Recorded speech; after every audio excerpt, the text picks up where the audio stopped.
7, quando ele preparava os céus, aí estava eu.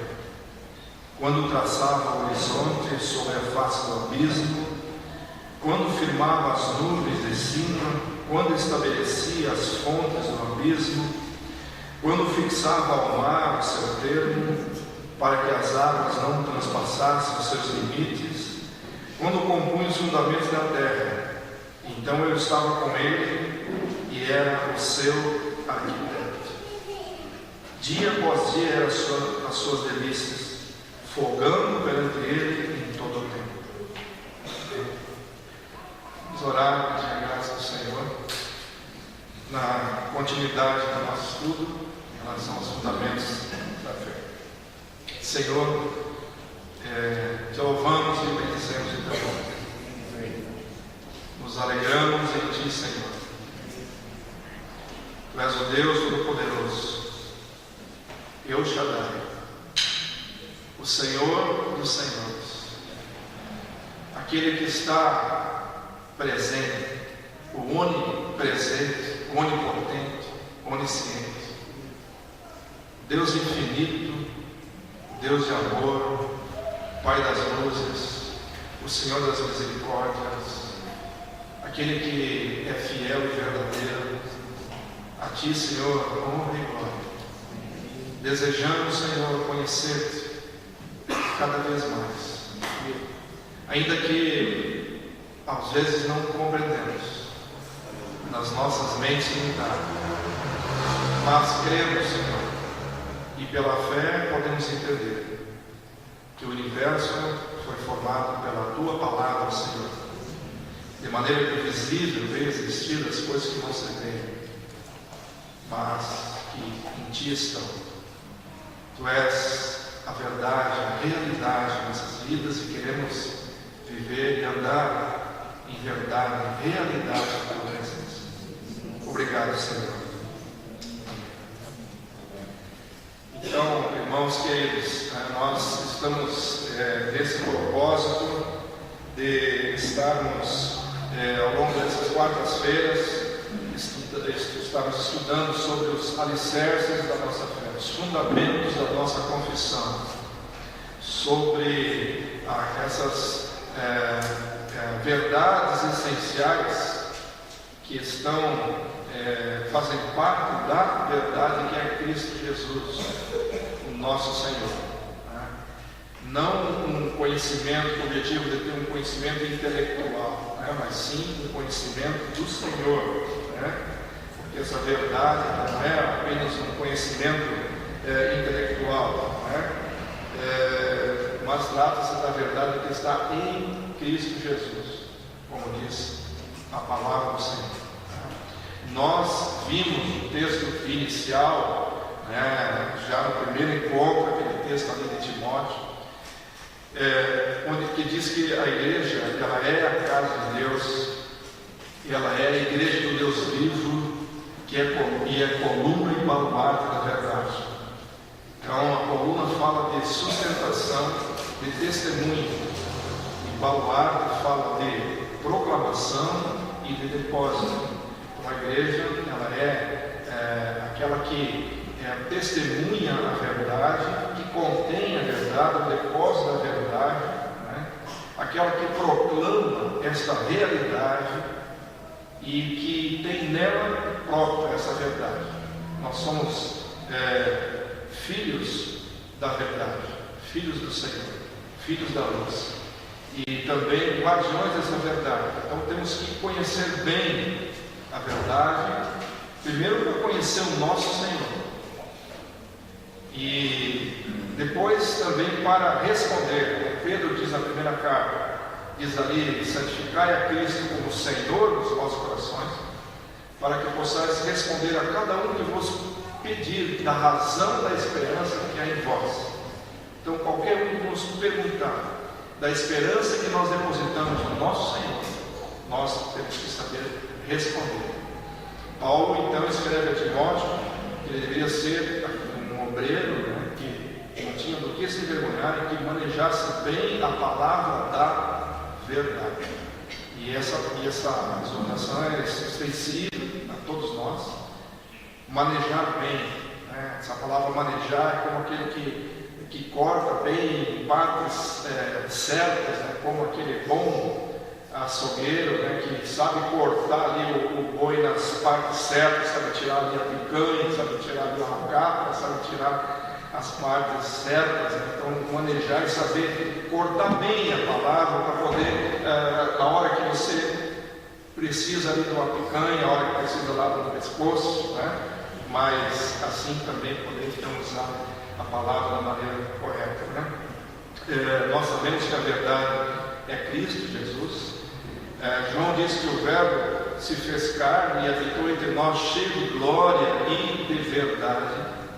Diz ali mesmo João, né, diz que a lei veio por intermédio de Moisés, mas a graça e a verdade vieram por intermédio de Cristo. Então Paulo escreve aos Coríntios e diz que nós nada podemos contra a verdade, senão a favor da verdade. Que nós devemos andar em verdade, guardar essa verdade. Nós somos proclamadores dessa verdade, devemos seguir a verdade em amor, devemos cingir-nos com a verdade, como ele escreve, né? E devemos então conhecer plenamente a verdade, tá? E também praticar essa verdade, e somos também cooperadores da verdade. Também escreve aos Romanos que tem aqueles que eles mudaram a verdade de Deus em mentira, aqueles que resistem sempre à verdade, e outros que não dão crédito à verdade. Mas nós estamos trabalhando então em torno essas verdades, esses pontos que são essenciais na nossa caminhada, nos nossos alicerces da fé, daquilo que nós temos. Estamos então, iniciamos trabalhando.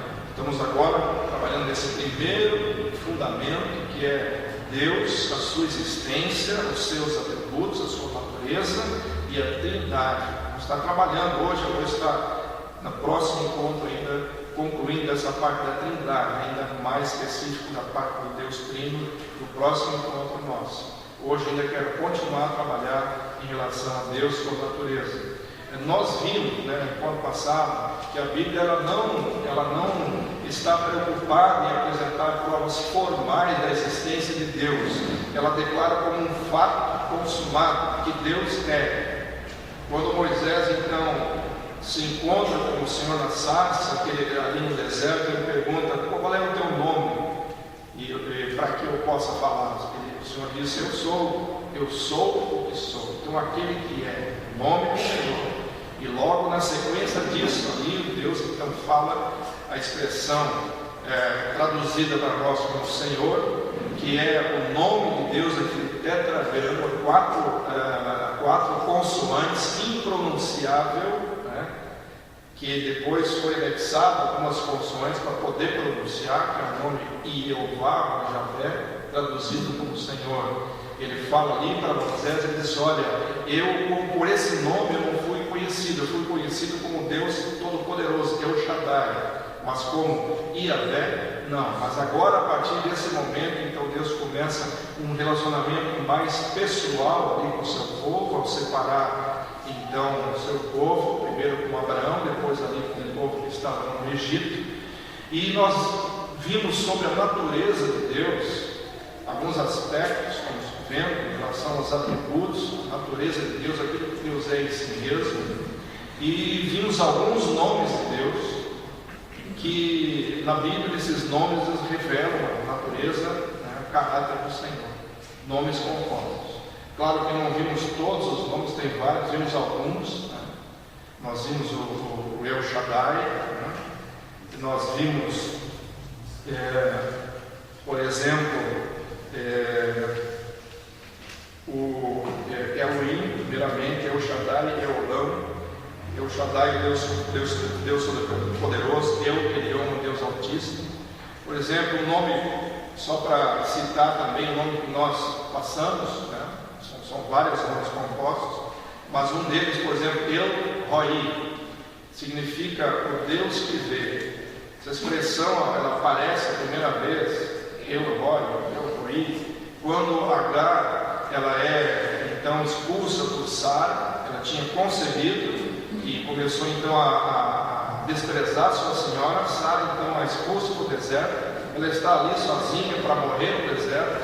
Então o Senhor olha para ela e envia um anjo e diz: olha, retorna, porque criança que está no teu ventre será também uma grande nação, eu vou multiplicar eles serão um grande povo também. E aí ela disse então, ela invocou o nome de El-Roi, o Senhor que vê, o Senhor que nos vê. Veja como é importante, nós citamos depois os nomes compostos em relação a Jeová, né? Jeová Jireh, o Senhor que provê, o Senhor provedor, né? Jeová Rafá, o Senhor que cura, Jeová Shalom, o Senhor é a nossa paz, né? E que nós podemos invocar esses nomes do Senhor, lembrando, isso nos faz lembrar da natureza de Deus, como Ele é. Então, muitas vezes nós precisamos invocar, lembrar e trazer isso, para isso trazer fé no nosso coração, do nosso El-Roi, o Senhor que nos vê. Às vezes nós podemos pensar: não, Deus não está vendo, não está olhando, não está, Ele esqueceu de mim. Quantas vezes nós podemos talvez pensar assim, pelas circunstâncias difíceis? Mas nós lembramos de El-Roi, o Senhor que vê, o Senhor que é justo, o Senhor que Ele está sempre presente, Ele é onipresente, está vendo, e Ele é aquele que nos sustenta e tem misericórdia de nós, o nosso Deus misericordioso. E então também vimos, né, irmãos, que Jesus, então ali no Novo Testamento, Jesus então revela a si próprio com esse nome de Jeová. Então começa ali já em João 4, com aquela mulher samaritana, que ela disse, então, ele se revela como o eu sou. No grego a palavra é o ei, tá? Eu sou o pão da vida, eu sou a luz do mundo, eu sou o bom pastor, eu sou a ressurreição da vida. Essa expressão que Jeová, Jesus aplica para si mesmo. Mesmo no Antigo Testamento, em algumas circunstâncias nós vemos especificamente o nome Jeová relacionado ao Deus Filho. Jesus aplica para si mesmo. Essa foi uma razão porque os judeus também o mataram, porque ele se dizia que era Deus e realmente era. Então nós paramos aí nesse ponto. E aí eu queria citar uma outra expressão que aparece. Vamos abrir ali, que é a expressão Adonai. Vamos abrir ali em Êxodo, capítulo 4.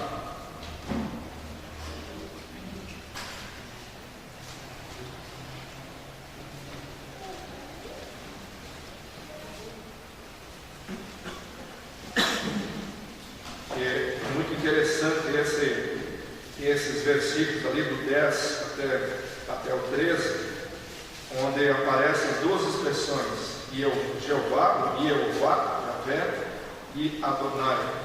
Então, esse tetragrama, ele foi considerado assim muito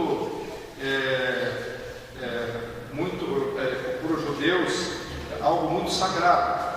Eles tinham receio de pronunciar.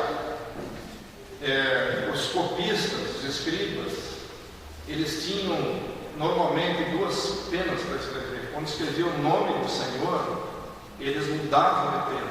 Eles tinham uma pena específica, né, para escrever o nome sagrado de Deus. Então essa expressão Adonai, que também significa Senhor, ela é uma expressão que aparece em substituição então àquele tetragrama, né, aquelas 4 letras que significavam o Senhor, o eu sou. Aparece o nome Adonai.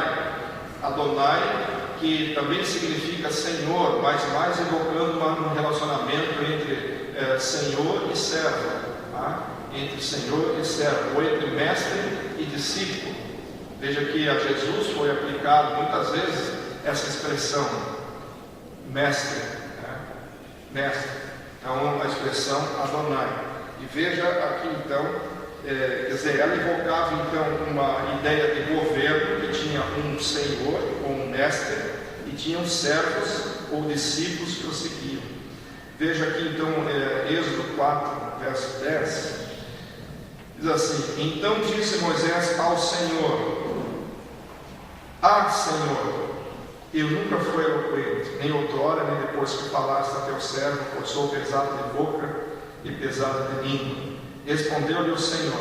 Então veja, a primeira expressão ali: então disse Moisés ao Senhor. A expressão ali é Jeová.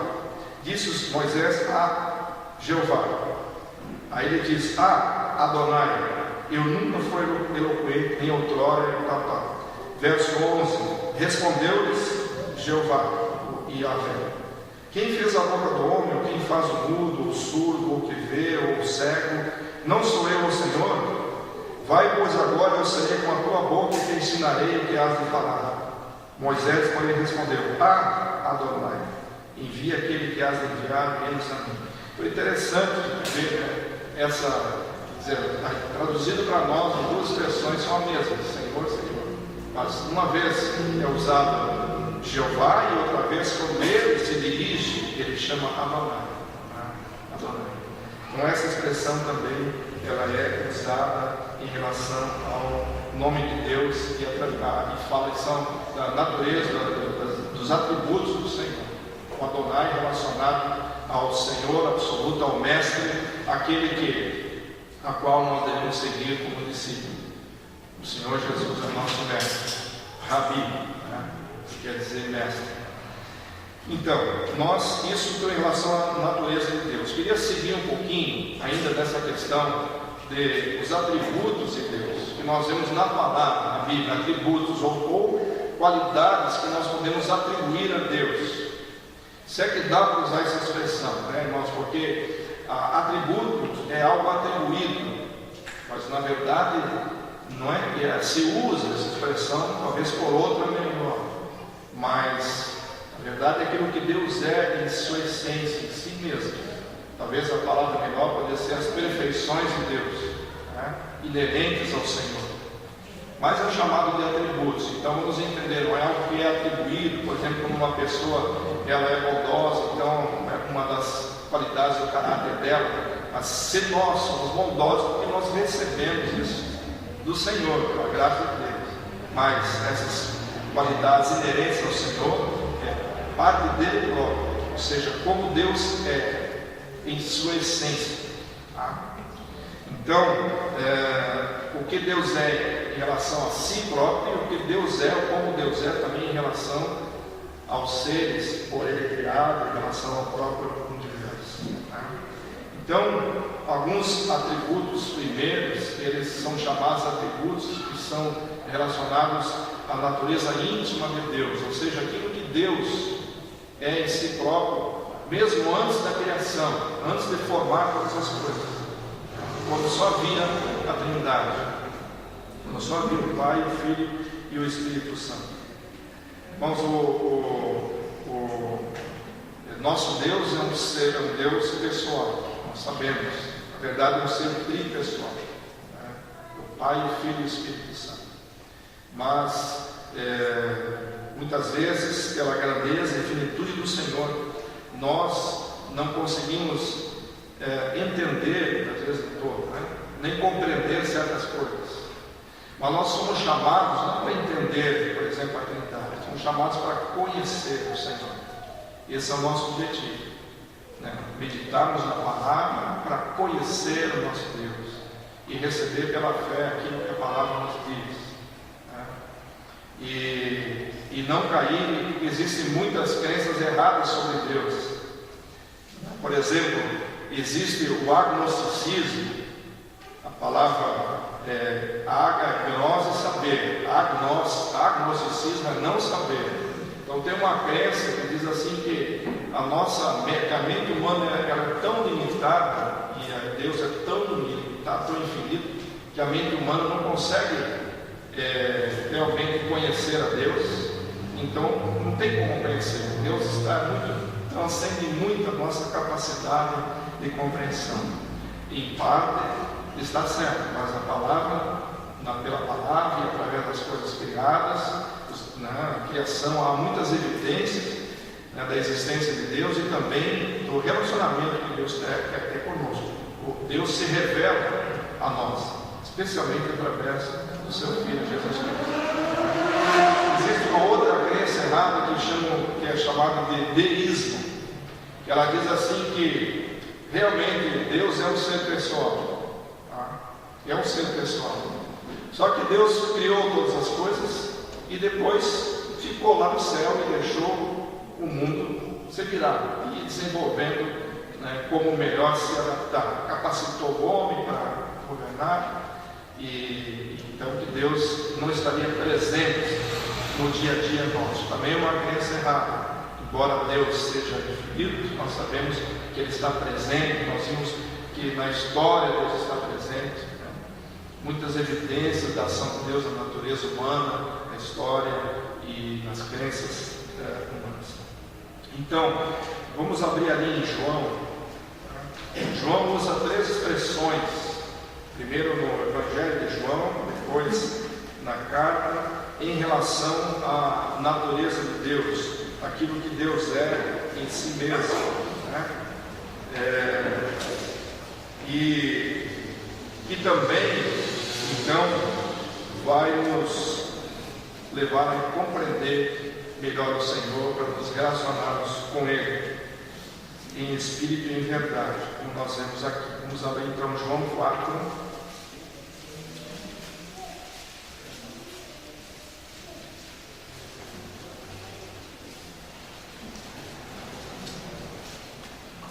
O primeiro aspecto que nós poderíamos dizer então aos atributos da natureza íntima de Deus, ou seja, aquilo que Deus é em si mesmo, antes mesmo que qualquer coisa existisse. No verso 20, diz ali: nossos pais adoravam neste monte, vós entretanto dizeis que em Jerusalém é lugar onde se deve adorar.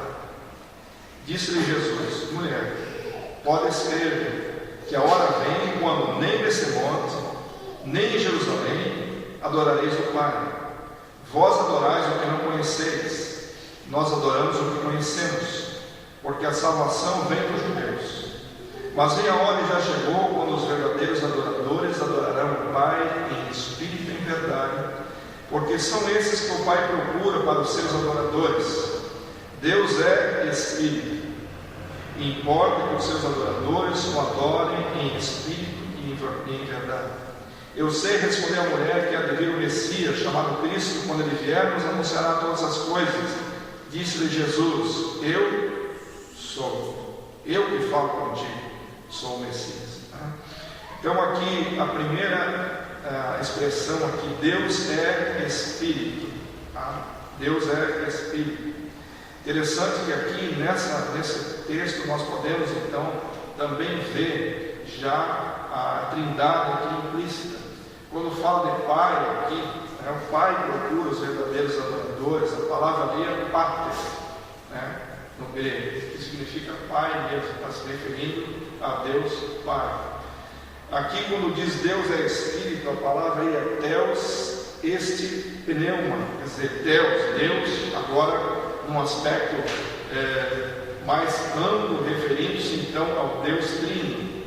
E Deus é Espírito. E Jesus usando para Ele, chamando para Ele próprio o nome do Eu Sou. Nós vemos aqui o Pai, o Deus que é Espírito, o Espírito Santo, e o Deus Filho, o grande Eu Sou também aqui. Mas então Deus é Espírito. Veja assim como isso é importante. Nós sabemos que Deus é Espírito. Mas veja a pergunta: a mulher diz: olha, nós adoramos nesse monte aqui, que é o Monte Gerizim. Vocês adoram lá no Monte Moriá, que está o templo. Aonde que é o lugar de adoração? Quanta confusão até hoje, irmãos, em relação a isso. Quantas vezes nós ouvimos: vem para a casa de Deus, ali é o lugar da adoração. Outro dia eu escutei alguém falando exatamente assim, olha, você tem que vir para a igreja, porque aqui é o lugar de adoração. Lá na casa, a igreja na casa, isso não existe, porque o lugar de adoração é aqui. Aqui é a casa de Deus. Na televisão, na televisão você deve ter ouvido também. Então, quantos erros de entendimento por causa dessa verdade. E Jesus disse que Deus é Espírito, e nós podemos adorá-lo em espírito e em verdade. a realidade da nossa adoração é espiritual. Não tem um lugar de adoração, não tem um lugar específico. Não é lá, não é aqui, é em espírito e em verdade, em qualquer lugar que nós estivemos. Tá? Bom, sendo Deus espírito, então ele não está sujeito às limitações, né, que estão sujeitos os seres humanos dotados de um corpo físico, certo? Então, Deus não está sujeito então a essas nossas limitações, ele é espírito. Vamos dar uma olhadinha aqui, ainda em 1 João, perdão, aqui no Evangelho de João está aberto, né, no capítulo 1, verso 18. Então, sendo Deus espírito, né, nós devemos entender também que ele não está limitado como nós, que somos seres dotados de corpo, e que para vê-lo, né, nós temos que entender a maneira de ver o Senhor. No verso 18 diz ali que ninguém jamais viu a Deus, mas o Deus unigênito que está no seio do Pai, dentro do Pai, que nos revelou. Tá? Então João está dizendo que nenhum homem jamais viu a Deus como ele realmente é, ouviu a Deus em sua essência espiritual. Ninguém jamais viu a Deus, mas o Filho unigênito nos revela o Pai. Jesus disse para Filipe, aqui ainda no Evangelho de João: Filipe, há quanto tempo estás comigo e não vê o Pai? Quem vê a mim, vê o Pai. Tá? Então, ninguém jamais viu a Deus. Aqui mesmo agora, no capítulo 5, vamos ali, João capítulo 5, verso 37.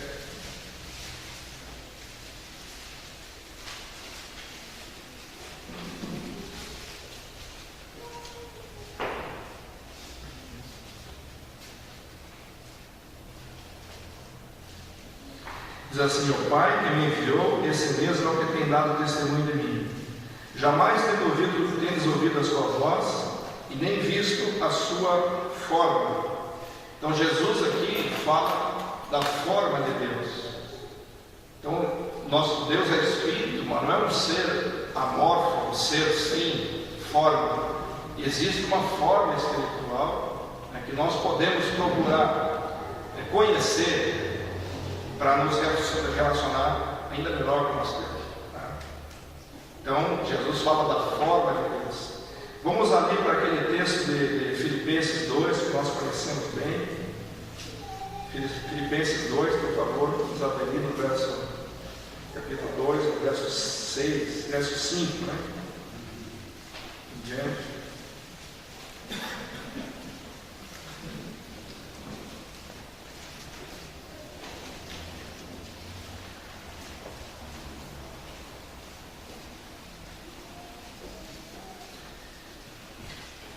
Ele fala assim: tende em vós o mesmo sentimento que houve também em Cristo Jesus, pois ele, subsistindo em forma de Deus, não julgou usurpação ser igual a Deus, assim se esvaziou, assumindo a forma de servo, tornando-se em semelhança de homens, e reconhecido em forma humana, assim mesmo se humilhou, tornando-se obediente até a morte e morte de cruz. Então aqui aparece 3 vezes a palavra forma, mas são palavras diferentes também no grego. A primeira palavra, mesmo que está lá em João, é a palavra morfa, né? Morfa em grego, forma. E ela fala mas de uma realidade interior. É aquilo que nós podemos ver, mas que vai refletir algo que é interior, da realidade interior. Então aqui diz que Jesus, ele subsistindo em forma de Deus, ou seja, ele permaneceu com a forma de Deus. Então ele não deixou a sua divindade ao assumir a forma humana. A forma aqui, quando fala de forma de homem, é outra palavra. Tá? Então o que está dizendo que Jesus subsistiu em forma de Deus. Ele continuou sendo Deus, não deixou a sua divindade. Jesus, o Filho de Deus, ao se fazer carne, ele deixou a sua glória. Então nós, ao vê-lo, aqueles que o viram fisicamente, o viam de uma forma humana, né? Mas ele subsistia com a forma de Deus. O que quer dizer isso? Uma verdade muito importante, que Jesus Cristo, ele é 100% Deus, e ele também é 100% homem. A natureza de Deus na forma humana. Então, ele é Espírito 100% Deus, mas também 100% homem. Então, por isso, toda esta obra, né, foi Deus e o homem. Ele se fez homem, tomou essa forma, e não vai mais abandonar essa forma, né? Ainda que hoje numa forma glorificada. Jesus subiu aos céus como homem, e o Filho do Homem hoje está à destra do Pai Todo-Poderoso, glorificado, e dali virá, né, para julgar os vivos e os mortos. Mas, então, como diz ali, por exemplo, em Mateus 30, então se verá no céu o sinal do Filho do Homem. Filho do Homem, Jesus, voltando agora, não mais daquela forma, mas como glorificado também, assumindo de volta aquela forma de Deus, tá? Então é muito, muito interessante esse aspecto que nós olhamos. Mas um dos primeiros, então, atributos que João fala aqui, que Deus é Espírito, importa que os seus adoradores o adorem em Espírito e em verdade.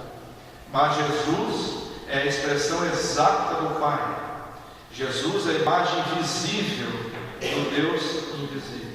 Quem vê Jesus também vê o Pai, né? Nós podemos ver a forma de Deus em Cristo, olhando para o seu aspecto, o próprio caráter da vida dele, né, daquilo que ele expressou, e especialmente na cruz do Calvário, expressando o seu amor por nós. Então, a segunda coisa, vamos ali em 1 João. O que mais João diz? Que Deus é. João, aqui no Evangelho de João, ele citou palavras que Jesus falou, que Deus é Espírito. Agora, João diz mais um aspecto em relação a Deus. 1 João capítulo 4.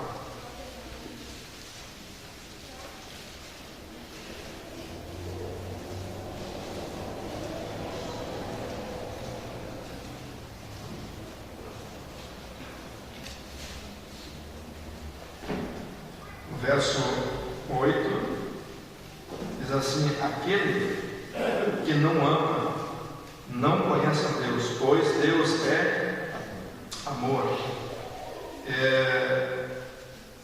No verso 16 diz assim: e nós conhecemos e cremos o amor de Deus, o amor que Deus nos tem. Deus é amor, e aquele que permanece no amor permanece em Deus, e Deus permanece nele.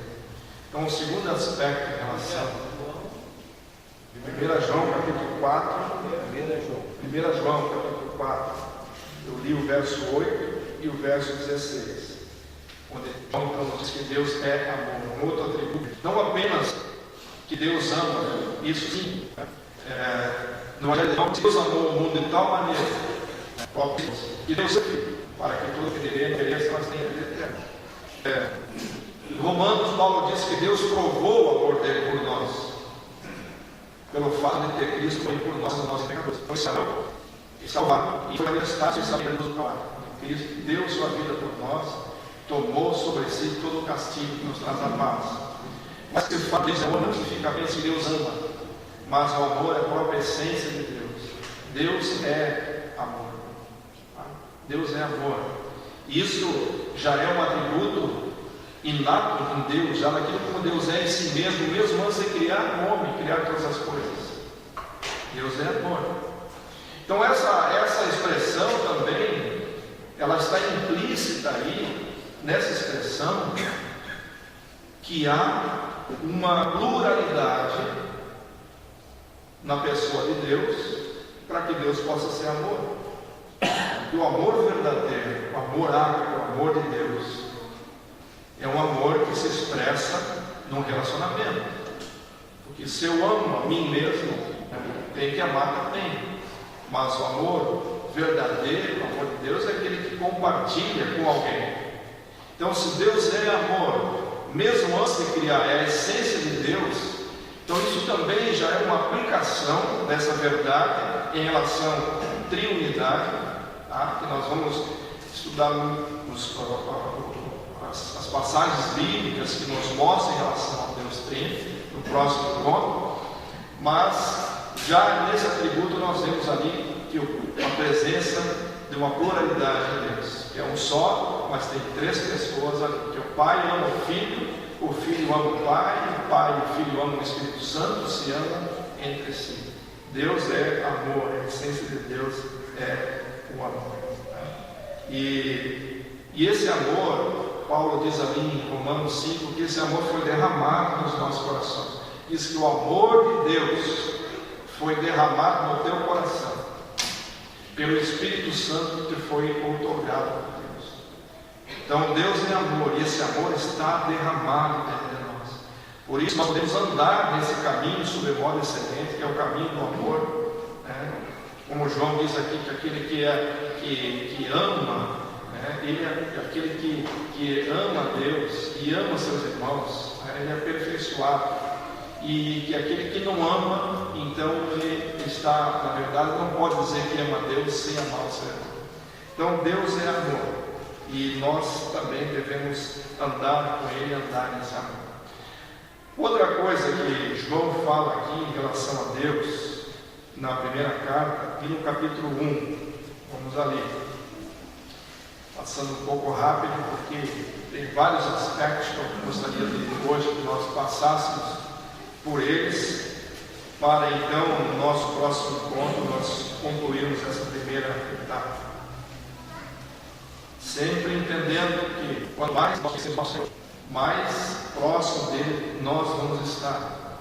E o nosso Deus tem amor, e o nosso Deus tem luz, aquilo que João diz aqui, né? Em João 1, verso 5, diz ali que, ora, a mensagem que da parte dele temos ouvido e vos anunciamos é esta, que Deus é luz, e nele não há treva nenhuma. Deus é luz. Paulo escreve a Timóteo, diz que Deus habita em luz inacessível, né? Que habita em luz inacessível, e é o único que possui, lá em 1 Timóteo 6, não precisa abrir, 6,16, diz assim: é o único que possui imortalidade, que habita em luz inacessível, a quem homem algum jamais viu e nem é capaz de ver. Então a luz fala da glória de Deus, que é uma luz inacessível ao ser humano, que o homem nenhum jamais viu e nem é capaz de ver. Lembra que Moisés pediu para ver então a face de Deus. Deus disse: ninguém que vê a minha face vai poder resistir, vai morrer. Não tem como nós contemplarmos a essência da luz de Deus, tá? Que é uma luz inacessível. Mas, irmãos, novamente, a luz do Senhor é vista na face de Cristo. Vamos ver esse texto então ali de 2 Coríntios 4. Vamos dar uma olhadinha ali.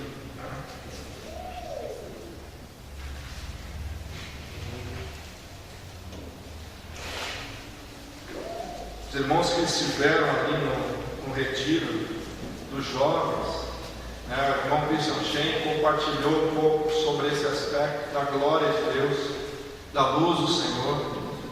Comparou essa luz como aquela luz que é emitida numa radiação atômica, aquela luz poderosa chamada luz azul, que quem contempla ela morre desintegrado na hora, evapora, é totalmente desintegrado, porque não tem como suportar a energia desta luz. Comparou então a luz divina com essa luz para nós compreendermos um pouco mais, né? E assim como nós também não conseguimos contemplar a luz do sol assim com nossos olhos diretamente, nós ficamos cegos, né? E nem conseguir ver os espectros da luz. A luz tem 7 espectros, 7 cores, que são as cores fundamentais. Dali derivam todas as demais cores, e elas se refletem no arco-íris, as 7 cores. Então, o arco-íris é o reflexo da luz do sol nas gotas de chuva, né? Então nós podemos ver, toda a luz, essa que nós temos, a luz vem do sol, né? Agora nós podemos ver a luz não diretamente olhando para o sol, não conseguimos, mas nós podemos ver ela refletida e como realmente ela é, a beleza dessa luz ali no arco-íris, por exemplo, que é um reflexo da luz do sol nas gotas de chuva. E assim Paulo diz aqui, né, em 2 Coríntios capítulo 4, diz assim, vamos ler primeiro o verso 4, diz assim que nos quais o Deus desse século cegou os entendimentos dos incrédulos, para que eles não resplandeça a luz do Evangelho da glória de Cristo, o qual é a imagem de Deus. Quer dizer, o Satanás cegou o entendimento dos incrédulos, para que não lhes resplandeça a luz do Evangelho da glória de Cristo, que é a imagem de Deus. Agora o verso 6, diz assim, porque Deus que disse, de trevas resplandecerá a luz, Ele mesmo resplandeceu em nossos corações para a iluminação do conhecimento da glória de Deus na face de Cristo. Então, o que está dizendo aqui? Que nós podemos, embora nós não podemos contemplar aquilo que é a luz, que Deus é luz em essência, mas nós podemos ver a glória de Deus na face de Cristo. Na face de Cristo. Quer dizer, Cristo reflete toda a glória do Senhor. Ele é a expressão exata do seu ser. Ele é a imagem visível do Deus invisível. Então podemos ver esta glória do Senhor ao sermos revelado, iluminado o nosso coração para ver essa glória de Deus na face do Senhor Jesus Cristo. O Deus desse século cegou o entendimento dos incrédulos para que eles não resplandeçam a luz do Evangelho da glória de Cristo, que é a imagem de Deus. Mas a nós isso é revelado pelo Espírito Santo. Podemos ver essa glória do nosso Senhor em Cristo Jesus. Como é importante, compreendendo bem essas coisas no coração, tendo revelado, conhecendo Deus, porque isso tudo nos leva a compreender bem o nosso Senhor Jesus Cristo, que nele reside toda a plenitude da divindade. Toda a Bíblia está centralizada em Cristo Jesus, tudo aponta para Cristo, e a Ele que nós devemos então realmente olhar, e nele nós podemos ver o Pai. O próprio Espírito Santo, Deus Espírito Santo, foi enviado pelo Pai e pelo Filho para glorificar o Senhor Jesus e para falar a respeito do Senhor Jesus e para nos guiar a toda a verdade. Então nós podemos ver a glória de Deus na face de Cristo. Paulo aqui também diz, né, ele usa essa expressão, ele diz assim que aquele mesmo que disse das trevas resplandece a luz. Ele está se referindo aqui. Qual foi a primeira palavra que Deus disse na criação ou na reordenação do universo? Haja luz. Então aquele mesmo que disse haja luz, ou seja, essa realidade natural que Deus criou, a realidade espiritual disso é dentro do nosso coração. Aquele mesmo que disse haja luz, ele também iluminou o nosso coração, né, para que nós pudéssemos ver a glória de Deus na face de Cristo. É o que ele diz aqui. Irmãos, quando Paulo se converteu, lembra como é que foi a experiência dele? O que ele viu? Uma grande luz, e ouviu uma voz. O que aconteceu com ele? ficou cego 3 dias. Então, irmãos, essa experiência ele levou para a vida inteira. Ele disse: quem és tu, Senhor? Que eu sou Jesus quem tu percebes. Ele pôde ver esta luz. E o Senhor também brilhou em nosso coração. A luz do Senhor raiou também. Gosto muito daquela expressão ali de Mateus, quando diz assim lá: terra de Zebulon, terra de Naftali, Galileia dos gentios, povo que habitava em densa treva. O que diz ali? Mas ali resplandeceu a luz raiou. Irmãos, assim era a minha vida, assim era a tua vida. Eu habitava em densas trevas. Era essa terra de Zebulon, essa terra de Naftali, essa Galileia dos gentios, era o meu coração, que habitava em densas trevas. Mas ali foi vista uma grande luz, a luz de Deus revelada na face de Cristo. Então, irmãos, Paulo diz também que nós somos filhos da luz. E diz que aqui mesmo em 2 Coríntios, no contexto, capítulo 3, nós temos parágrafo 4, Paulo fala do ministério da lei, o ministério da condenação e o ministério do Espírito, o ministério da justiça. E ele diz, no final do capítulo 3, ele diz: se o ministério da condenação da lei teve a sua glória, ao ponto de Moisés, quando desceu do monte, o rosto dele brilhava, porque tinha estado na presença do Senhor, não visto a face de Deus, mas por estar na presença de Deus, o rosto dele brilhava. Então tinha sua glória. E diz quanto de maior glória é o ministério do Espírito. Essa obra que o Espírito está se fazendo, como no verso 18, ele diz que nós somos transformados de glória em glória, à imagem em Cristo, como que pelo Espírito. Então a obra do Senhor também de transformar nossas vidas, como a vida do justo é como a luz da aurora, que ela vai brilhando, brilhando até ser dia perfeito. Assim a obra do Senhor, Deus é luz, e nós somos filhos da luz, somos chamados para andar na luz, como João escreve: se nós andarmos na luz, nós temos comunhão uns com os outros. E o sangue de Jesus nos purifica dos nossos pecados. Jesus disse que a condenação é essa, João 3, que a luz veio ao mundo, mas os homens amaram mais as trevas do que a luz, porque as suas obras eram más. Porque aquele que se aproxima da luz, as suas obras são manifestas. Amém? O salmista escreve: na tua luz, olhar para ele e foram iluminados, e os seus rostos não foram já confundidos, ou envergonhados, passaram vexame. Então Deus é luz, e essa luz, a glória dele nós vemos na face do Senhor Jesus, e nós somos filhos da luz, portadores, como que refletores dessa luz, irmãos? Nós não temos luz própria nossa, nós refletimos a glória de Deus. Assim como Cristo também, nós somos transformados nessa imagem de glória também, tanto de ser como refletores desta luz. Por isso Paulo escreve para aqueles filipenses que devem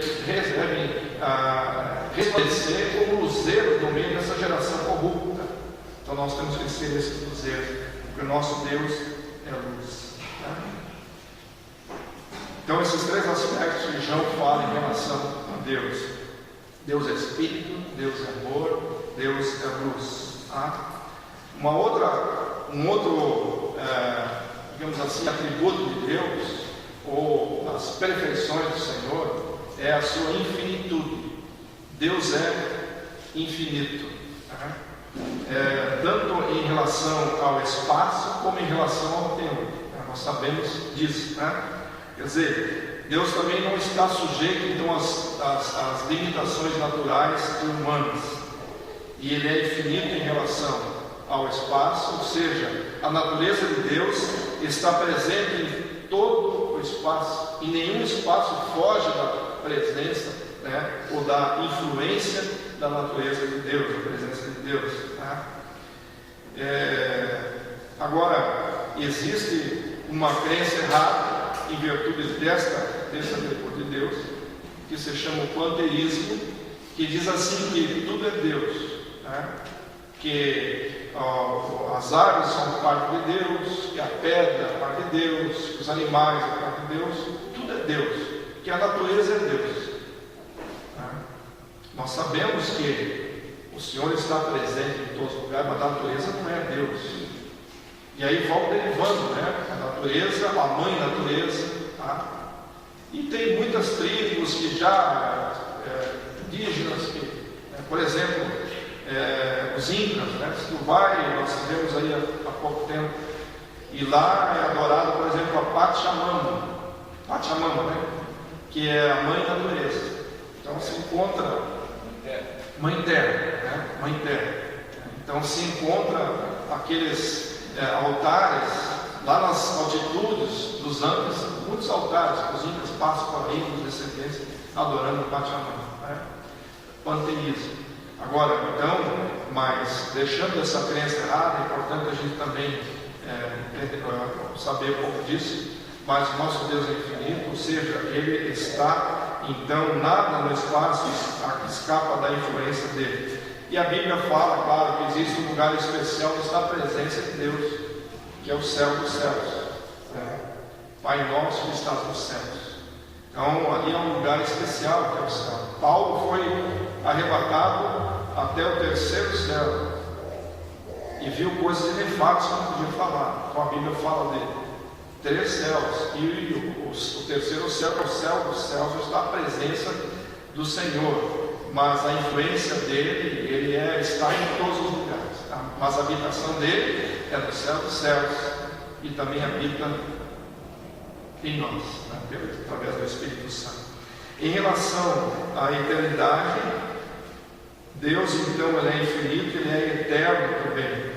De eternidade a eternidade, ele é Deus. Salmo 90, Moisés diz: Deus tem sido, o Senhor é o nosso refúgio, de eternidade a eternidade, tu és Deus.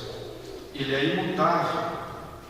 Jesus Cristo, Hebreus 13:8, Jesus Cristo é o mesmo, ontem, hoje e o será eternamente, né? É o mesmo, é imutável. Então, Tiago fala assim lá em Tiago capítulo 1, ele diz lá que toda boa dádiva, todo dom perfeito provém do Pai das luzes, em quem não pode haver variação ou sombra de mudanças. Nosso Deus é eterno e imutável, não é homem para que se arrependa, né, para que minta, nem filho de homem para que se arrependa. Deus é um Deus de planos, de propósito, que não muda, que é eterno, que conhece todas as coisas, nada foge ao domínio do Senhor.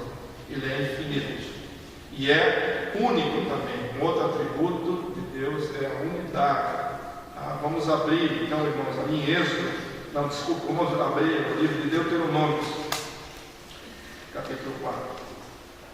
Então Deus é infinito, tanto em relação ao espaço, como também em relação ao tempo. Quer dizer, passado, presente e futuro são todos presentes à compreensão do Senhor. Deuteronômio capítulo 4. Então, irmãos, essa questão de Deus ser eterno e imutável, é importante nós compreendermos isso, como a palavra diz que um dia para Deus é como 1000 anos, 1000 anos como um dia. Deus não está limitado então ao tempo. Nós estamos, Deus criou o tempo, e ali colocou o homem dentro desse tempo, e na plenitude do tempo ele enviou o seu filho, e no final do tempo, então o tempo ele é finito, mas Deus é eterno. Em Cristo nós somos eternos também. Então como é importante compreender isso, irmão, para a gente entender muitas coisas, em relação à presciência de Deus, em relação à questão da eleição que a palavra fala. Muita confusão existe, às vezes no meio da igreja, até motivo de divisão por essas verdades, que às vezes não são bem compreendidas. Então vamos procurar entender bem esse aspecto, né? No livro do The Very From, ele coloca uma história ali muito interessante, até naquele nosso livrinho de pais para filhos, aquela apostila, nós colocamos ali essa historinha, que fala do menino que o pai então saiu do trabalho, deixou o filho em casa, diz: ó, você não pode sair aqui do cercado, que é perigoso, tem que ficar aqui, tem um limite até ser.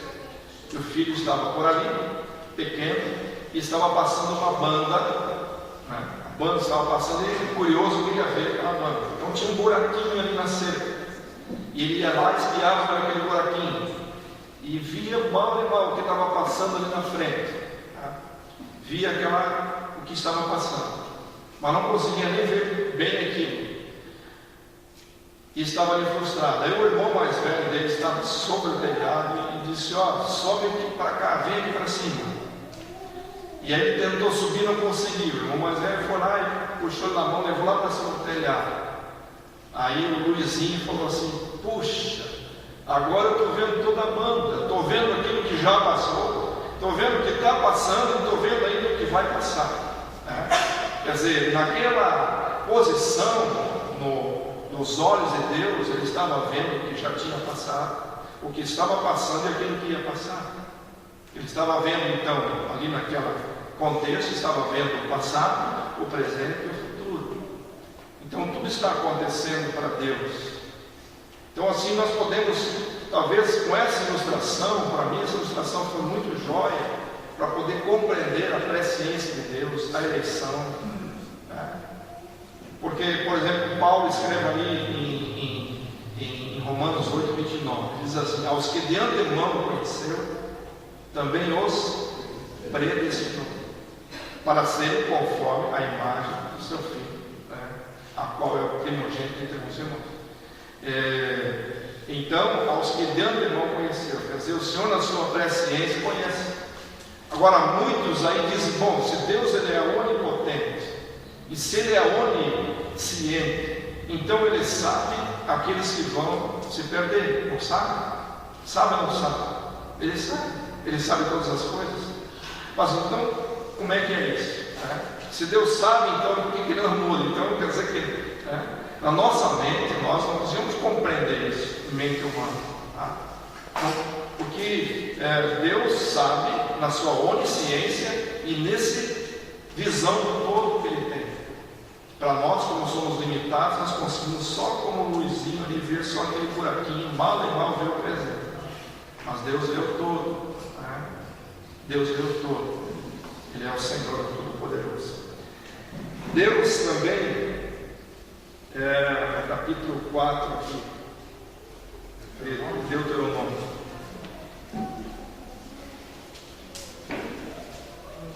no verso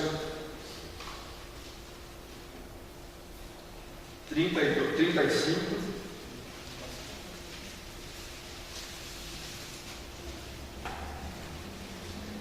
diz assim: a ti te foi mostrado para que soubesses que o Senhor é Deus, nenhum outro há senão Ele.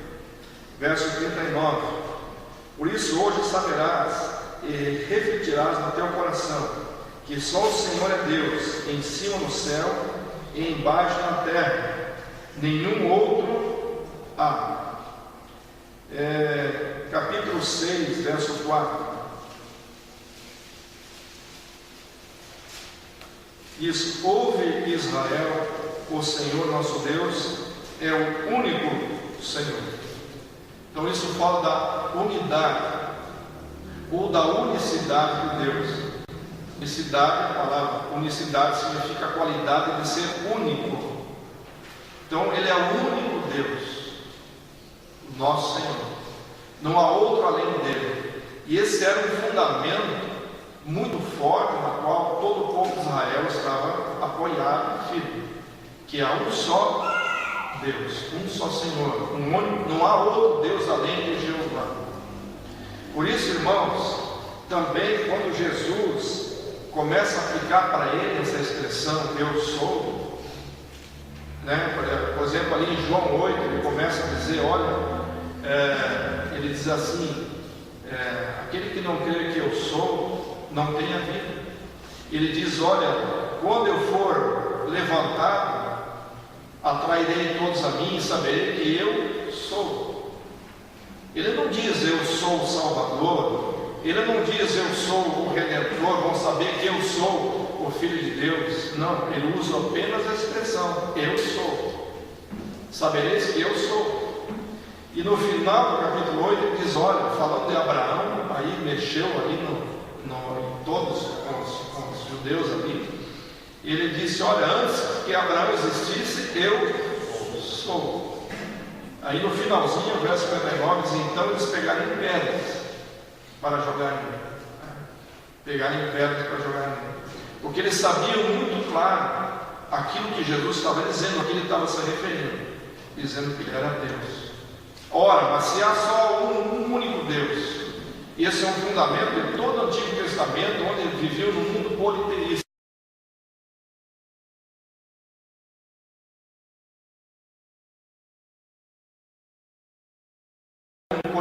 Então o povo judeu tinha essa verdade, defendiam e morriam por isso.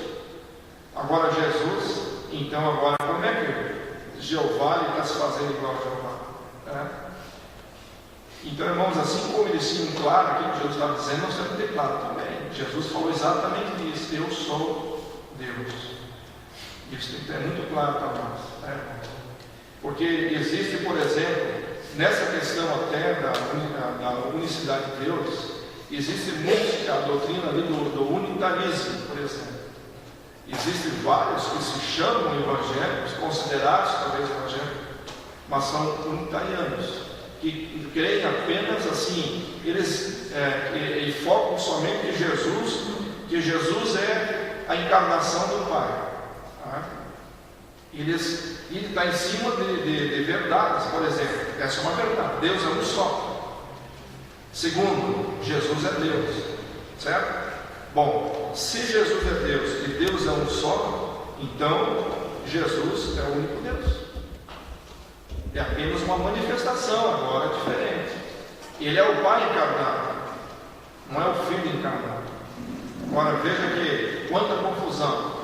Me parece que, por exemplo, Voz da Verdade, a Maravilhas de Jesus, aqueles santos lá do último dia, quantos que não creem na Trindade?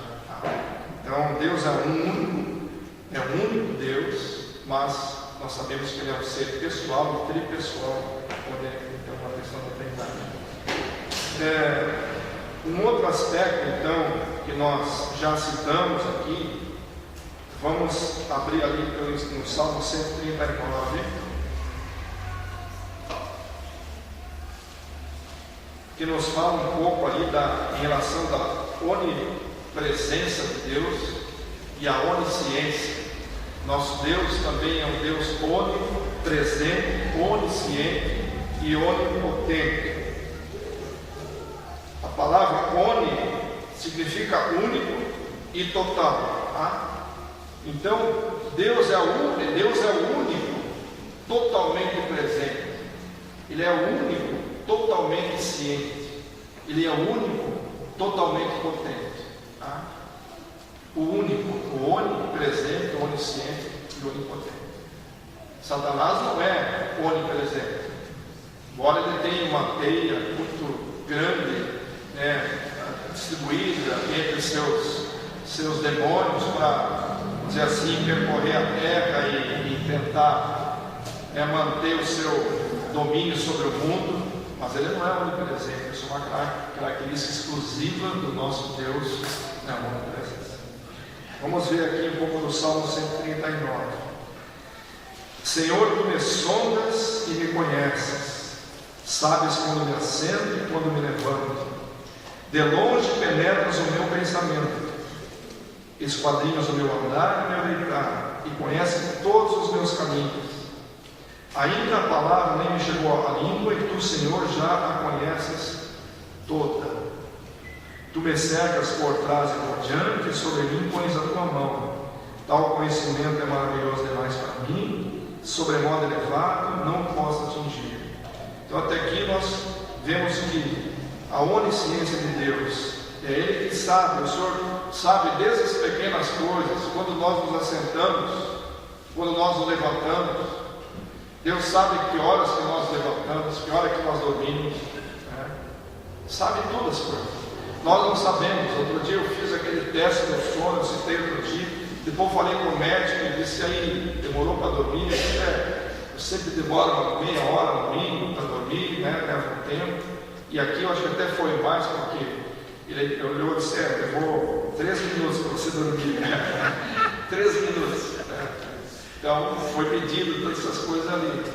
Então a gente, agora Deus sabe essas pequenas coisas. Mas não só essas pequenas coisas mais simples, mas Ele também esquadrinha o nosso interior, o nosso pensamento. Ele diz que Ele sabe, antes da palavra não chegar à boca, Ele já conhece tudo. Então, não só nas pequenas coisas, mas nessas coisas mais profundas, o nosso Deus conhece o nosso pensar, o nosso falar, o nosso interior. Ele é aquele que nos sonda e nos conhece. É o nosso Deus.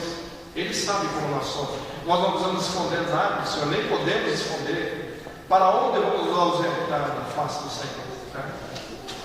Não podemos. Deus sabe todas as coisas. Né? Então, esse conhecimento de Deus, ele é perfeito. Deus não precisa não precisa nem aprender, né, as coisas como nós vamos aprender. Deus conhece todas as coisas. Ele sabe o presente, ele sabe o futuro. Na sequência, ele começa a dizer no verso 8: você suba aos céus, lá estás. Você faça a minha cama no mais profundo abismo, lá estás também. Você toma as asas da alvorada e me detém nos confins dos mares, ainda lá me haverá de guiar a tua mão, e a tua destra me susterá. Se eu digo as trevas, com efeito me cobrirão, e a luz ao redor de mim para a noite, até as próprias trevas não me serão escuras. Então aqui fala da onipresença de Deus, né? Quer dizer, o espaço material não limita Deus. Se eu subir aos céus, lá o Senhor está. Se eu for lá para o fundo do abismo, fundo do poço, às vezes parece que muitas vezes nós chegamos lá no fundo do poço, né? Mas Deus está ali também. Se eu tomo as asas da alvorada, se me detém lá nos confins dos mares, até ali a tua mão me guiará, a tua destra me susterá.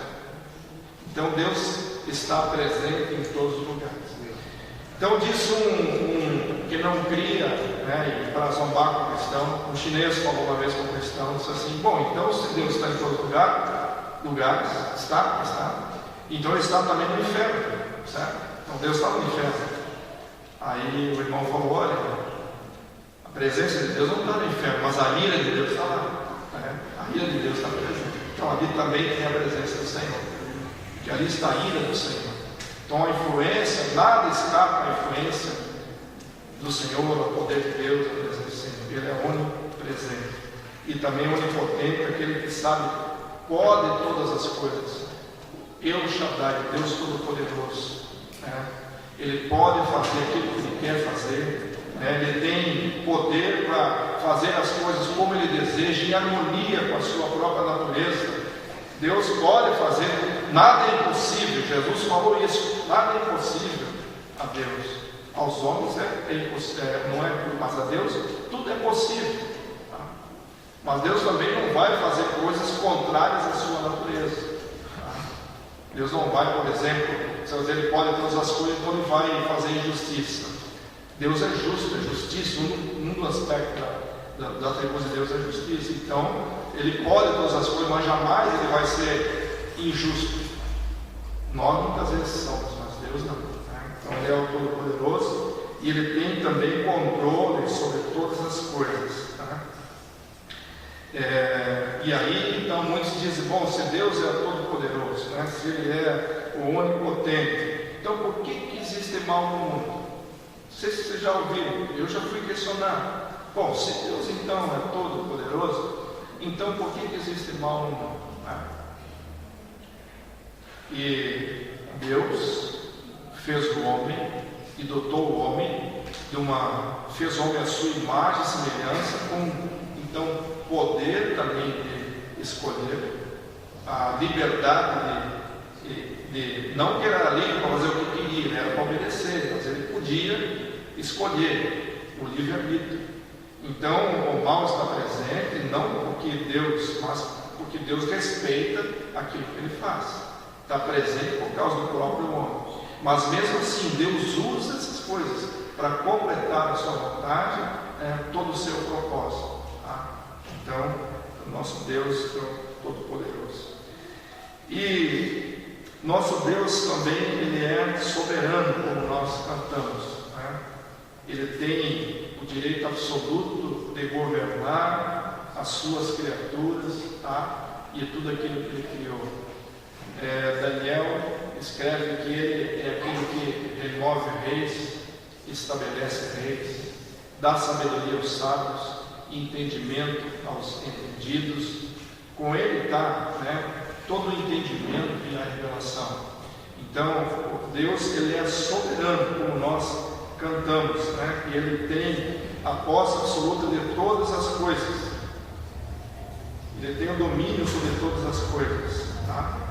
Porque, como fala em relação a Jesus, que nele todas as coisas subsistem também, todas as coisas foram feitas por intermédio dele, e sem ele nada que foi feito se fez, e nele tudo subsiste.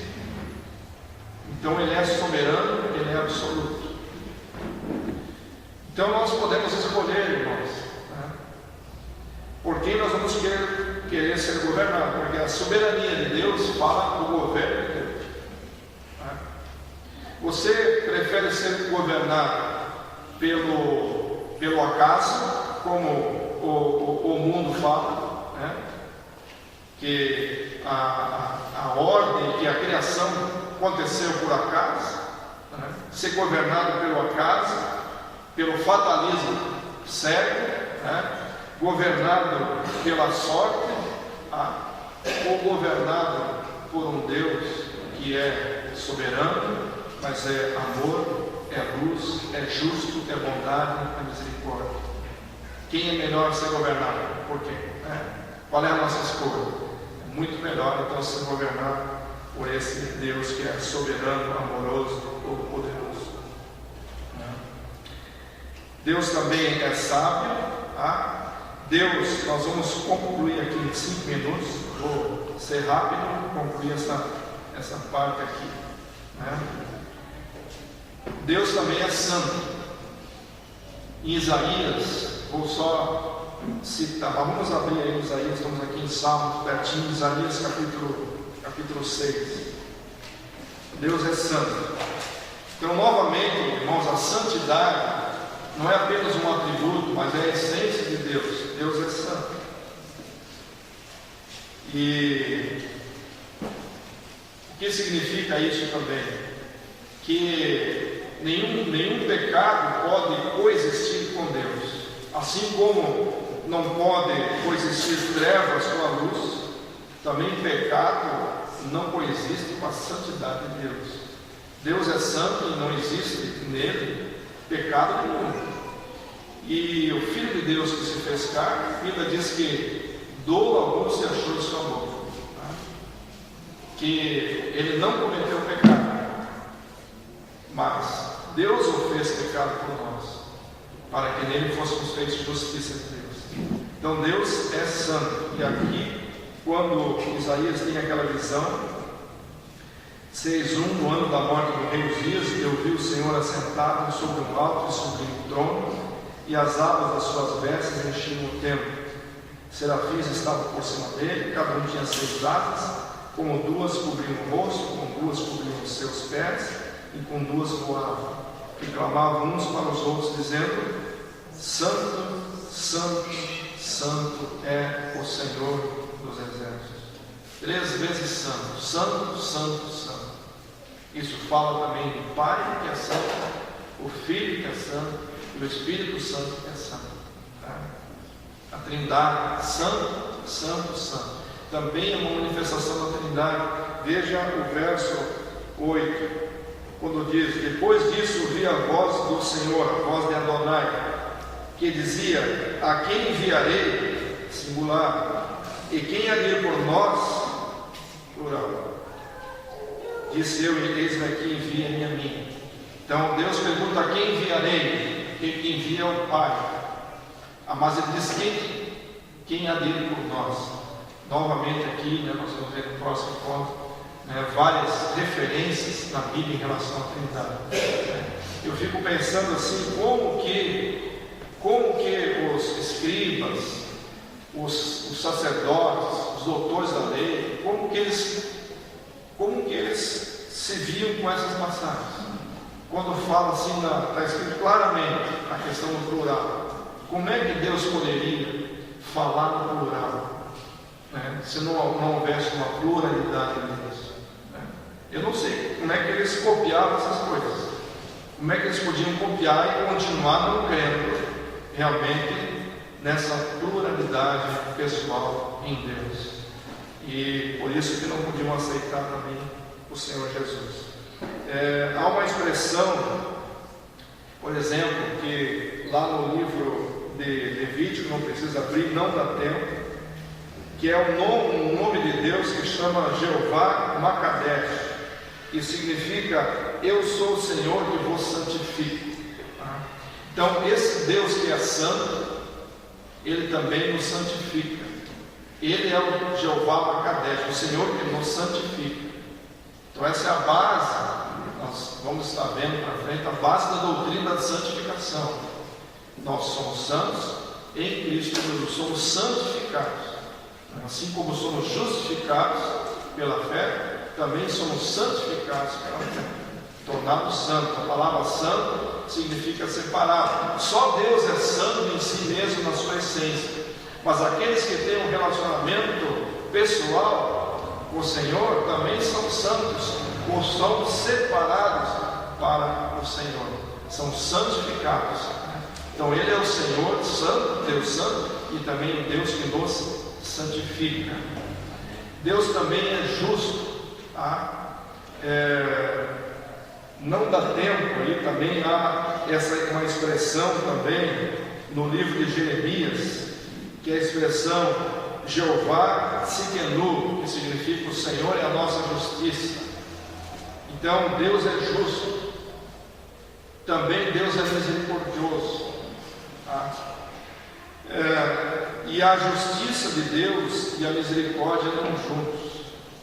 Deus, para exercer misericórdia conosco e nos perdoar, precisava exercer também a sua justiça. No Salmo 85 diz assim, vamos abrir ali rapidinho no Salmo 85.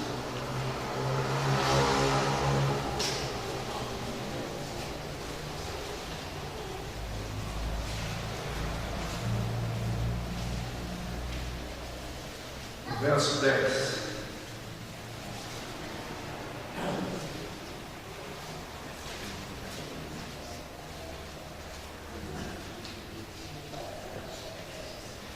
Diz assim: encontraram-se a graça e a verdade, a justiça e a paz se beijaram. Da terra brota a verdade, dos céus a justiça baixa o seu olhar. Então, os irmãos depois meditam nesse texto que é maravilhoso. A justiça de Deus é tudo que Ele exige e aprova. Jesus é a justiça de Deus. E nele nós somos feitos justiça de Deus. E Jesus, então, Ele cumpriu com toda a justiça para que Deus pudesse usar a sua misericórdia para conosco. Romanos 5, Paulo diz: justificados, pois, pela fé, temos paz com Deus. Não há paz se não houver justiça. Então, por isso diz aqui que a graça e a verdade se encontraram, a justiça e a paz se beijaram. O Senhor é Jeová Shalom e a nossa paz, porque também Jeová Tsidkenu, Ele também é a nossa justiça. Então, a exigência de Deus foi cumprida em Cristo Jesus. Ele é a justiça de Deus. E nós nele fomos feitos também a justiça de Deus, como diz lá em 2 Coríntios 5. Então Deus é misericordioso, irmãos. Quanto alento, quanto alegria nós podemos ter nesse aspecto, em saber assim, por exemplo, que Deus é misericordioso. Jeremias escreve todo o livro dele chorando, no primeiro livro. Depois escreve as lamentações, chora um pouco mais ainda, passa do choro para o lamento. Mas quando chega no capítulo 13, ele para e diz assim: mas eu quero lembrar para vocês o que nos pode trazer esperança, que a misericórdia do Senhor se renova a cada manhã, e são as causas de nós não sermos consumidos. Grande é a fidelidade do Senhor. Então Deus é fiel também, um outro atributo de Deus. Então isso nos traz, irmãos, finalizando aqui, isso nos traz assim a firmeza naquilo que nós cremos, nos traz convicção, nos traz alento no nosso viver, saber que Deus é misericordioso. Então nós podemos lembrar que as misericórdias se renovam a cada manhã, que Deus é justo, mesmo no sentido de exercer a justiça, porque Moisés diz que Deus não inocente o culpado. O Senhor também diz: ó, não vos vingueis a vós mesmos, a mim pertence a vingança. O Senhor então é o reto juiz que vai julgar naquele dia. Então ao Senhor pertence, nós podemos descansar que o Senhor é a nossa justiça. Se nós somos injustiçados, bem-aventurados aqueles que são perseguidos por causa da justiça, eles é o reino dos céus. O Senhor é o nosso pastor, o Senhor é a fiel, nós, a palavra diz, Paulo diz, nós podemos ser infiéis, mas Deus permanece fiel. Nós vemos lá em Apocalipse 19, quando fala daquele homem, o filho do homem que vem montado num cavalo branco, cujo nome é fiel e verdadeiro. Então Deus é fiel. Então todos esses atributos, irmãos, esses atributos de Deus, a natureza de Deus, ao conhecermos o nosso Deus, nós podemos descansar realmente nele, porque Ele é a nossa paz. Podemos dizer, temos paz com Deus por intermédio de Jesus Cristo. Podemos dizer agora: nenhuma condenação há para os que estão em Cristo Jesus, porque a lei do Espírito da vida nos livrou da lei do pecado e da morte. Esse é o nosso Senhor, que é o Jeová Jiré, aquele que proveu o cordeiro, proveu o sacrifício, e se Ele nos deu, Paulo escreve em Romanos, o seu Filho, será que não nos dará também todas as demais coisas? Essas coisas são para gerar fé em nós, essas verdades, elas precisam estar dentro da nossa mente e muito mais no nosso coração, no dia a dia, para que nós possamos ter uma vida vitoriosa, em triunfo, mais do que vencedores, sabendo que nada pode nos separar do amor de Deus que está em Cristo Jesus. Nem principados, nem potestades, o nosso Deus que é onipotente, Ele pode todas as coisas, Ele sabe todas as coisas, Ele está presente, Ele também está junto conosco. E Jesus disse que estaria conosco até o final dos séculos. Amém, irmãos? Então esse é o nosso Deus do Todo-Poderoso. Amém? Amém, Senhor. Obrigado pela Tua palavra, Senhor. E oramos para que Tu estejas abrindo, Senhor, cada vez mais nosso coração, iluminando os nossos olhos, Senhor, para vermos a Tua grandeza. E ao meditar, Senhor, nós podemos então realmente de todo o coração dizer: a quem iremos nós, se Tu tens as palavras de vida eterna, dizer: Senhor, para onde me ausentarei do Teu Espírito, Senhor? E dizer: Senhor, muito obrigado, Tu és amor, queremos andar nesse amor, Tu és a verdade, Tu és luz, queremos andar na luz, Senhor, andar em verdade e glorificar o Teu nome, Senhor, para que o mundo veja também isso, nossas boas obras, e glorifique ao Pai. Toda a honra e a glória seja a Ti, Senhor. Muito obrigado. Amém. Amém, queridos irmãos. Segundo o nosso calendário, na semana que vem, encostado na parede, está minando, está tudo fechado, mofo e infiltrando. Eu devo conversar com o pessoal, tiver que abrir tudo o fundamento do lado e refazer uma base concreta protegendo. Por que eu estou dizendo isso? E o fundamento? Mas muitas vezes o ensino, a doutrina vai minando, vai corroendo. Se não destrói o fundamento, mas ele usa a expressão de bicha por fora, dá mofo, perde o brilho. Então é muito importante que nós, não só agora, mas constantemente, a gente esteja revendo esses pilares da fé.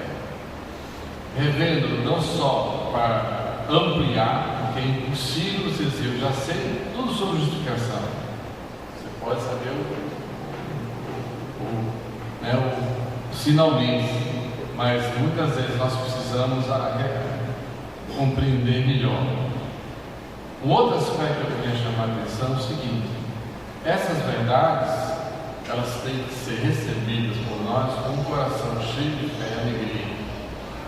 Não é teologia, e ao mesmo tempo é teologia.